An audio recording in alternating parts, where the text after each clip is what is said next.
Why did Socrates keep asking people questions? Why do arguments on social media turn into insult by in the fifth comments? Maybe we all misunderstand what arguing really is. In this video, we will explore what good argumentation means, how it evolved from history to today, why it has become so difficult. Remember, arguing is not battle. It's the art of thinking together. Defining the concept. Philosophical foundations. In everyday life, the word argument often carries a negative connotation. In philosophy, argument is a core method for producing knowledge and testing ideas. Simply put, an argument is the process in which two or more people explain their different perspectives and try to reach a shared understanding thought mutual responding. Different branches of philosophy, ethics, ontology, epistemology interrogate the nature and purpose of argument. For example, in ethics, arguments must be fair and respectful. In epistemology, it must serve the pursuit of truth. In political philosophy, argument shapes the foundation of society.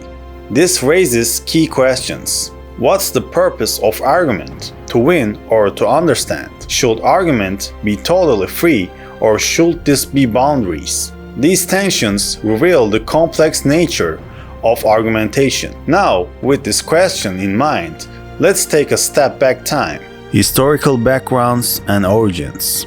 The tradition of argument in Western thought goes back to ancient Greek. Socrates brought dialogue to the streets of Athens, forcing people to think deeply, placing argument at the heart of philosophy. In Plato's dialogues, arguments resembles a game or a kind of dance between minds. In the Middle Ages, argument becomes more systematic and theological thought. And theological thought, scholasticism. During the Age of Enlightenment, argument emerged as a tool of individual reason and freedom. Immanuel Kant's question, "What is enlightenment?" highlights the role of argument in human emancipation. In the 12th century, rhetoric and communication studies redefined not just a tool of logic, but the persuasion and social interaction.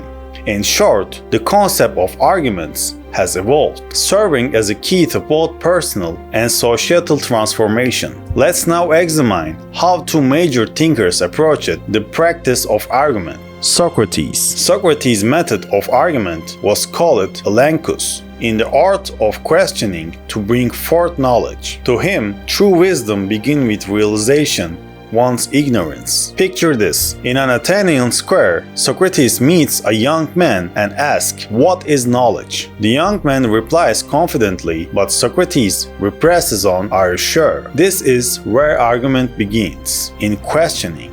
"The only thing I know is that I know nothing." His aim wasn't to humiliate or defeat the other, but the search of truth together. Thus, argument was not a battleground, but a shared intellectual journey. Socrates' life itself illustrates this passion. He was sentenced to death for his ideas, symbolizing how argument carries both freedom and responsibility. Chaim Perelman argued that argument is about more than a logic and persuasion. To him, the goal of argument is not to defeat the other, but to find common ground, or at least mutual understanding. In a courtroom, a lawyer doesn't just represent facts, they appeal to the values and emotions of the jury. For Perelman, argument is not just about what is true, but also about what is convincing. Logic alone cannot pursue in the real world. Without rhetoric, there is no communication. Unlike Socrates, who focused on critical questioning, Perelman emphasized emotional resonance and shared values. Modern and scientific perspectives. Neuroscience reveals what happens in the brain during arguments. For instance, during conflict, the amygdala activates in a fight or flight response, making reasoned discussion more difficult. In psychology, techniques like active listening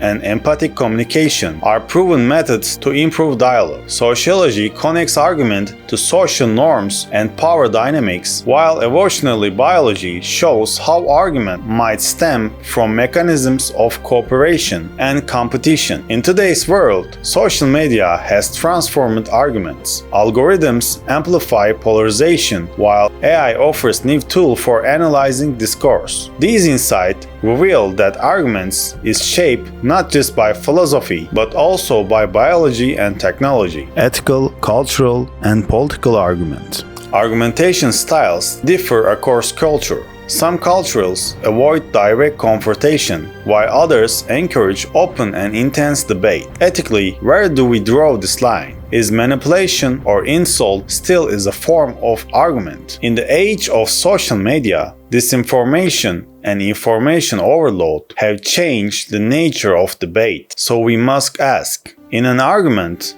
is the goal to reach truth or to understand the others? How do you handle such a dilemmas in your life? These questions shows that argument is not just a logical task, but an ethical as well. Conclusion. Arguing is not just about clashing ideas, it's about learning, questioning, and growth together. From Socrates' relentless questioning to Parliament's art of appreciation, we see that good arguments has both critical and emotional dimensions. Modern science explored this further, from brain function to social structures. So, what is the goal of argument? To win or to understand? Next time you are in argument, ask yourself, how can real argument bridge our differences?